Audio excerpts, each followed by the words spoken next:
Samantala, J.M. Ibarra at Piang Smith bibida sa isang digital series na pinamagatang Ghosting. At bagong season ng Sesame Street, mapapanood na sa Netflix bago matapos ang taon. Balitang entertainment mula kay Sam Marcos.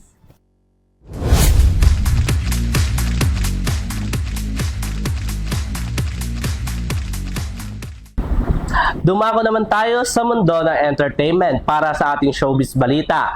It's official from PBB Gen 11 to on-screen love team dahil bibida ang tambalang JM Piang sa isang digital series na pinamagatang Ghosting.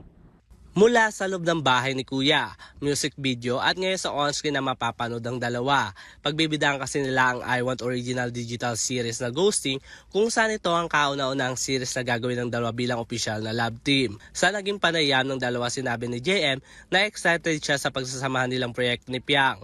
Excitement yung na-feel namin kasi alam mo yun, kami na yung magkadikit noon na pinapangarap na namin magkaroon ng ganitong klase ng proyekto at ayun agad naman ibinigay sa amin ng Diyos.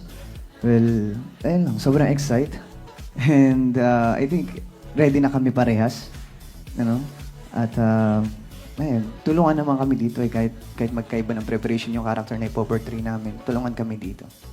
May pressure naman daw na nararamdaman si Piang dahil sa expectation ng mga tao, sa kabila niyan hindi raw nila bibiguan ng kanilang mga tagahanga.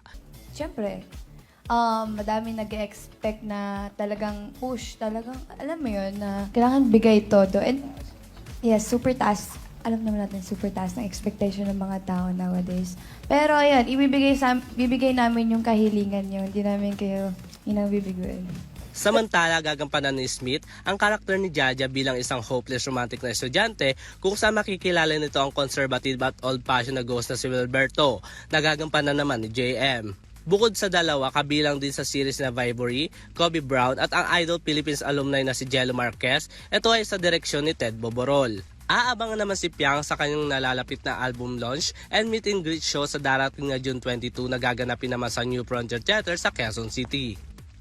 Samantala, bago matapos ang taong 2025, muling mapapanood sa Netflix ang isa sa mga paboritong palabas ng mga bata, walang iba kundi ang Sesame Street.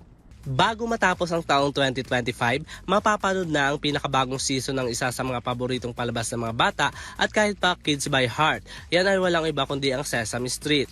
Sa kanilang social media account, excited nilang inanunsyo ang kanilang bagong episode. Itatampok ng bagong season na pagbabago sa mga format nito kung saan mas pagtutuunan nila ng pansin ang pagkakaroon ng interaction at pag-highlight sa mga familiar na segment katulad na lang ng Elmo World at Foodie Truck ng Cookie Monster. Ang ika-56 na season ng palabas ay magiging available sa lahat ng manonood sa buong mundo. Kabilang na dito ang 90 hours noong nakaraang episode. Bukod pa dito, ang mga bagong episode na ito ay tutuon sa 11 minutes na kwento kumpara sa mas maikling format ng story. Samantala, sabayang ipapalabas naman ang bagong season ng Sesame Street sa PBS Kids streaming platform at Netflix. At yan ang ating showbiz balita. Muli ako si Sam Marcos. Balik sa inyo Henry, Mia at Vanessa.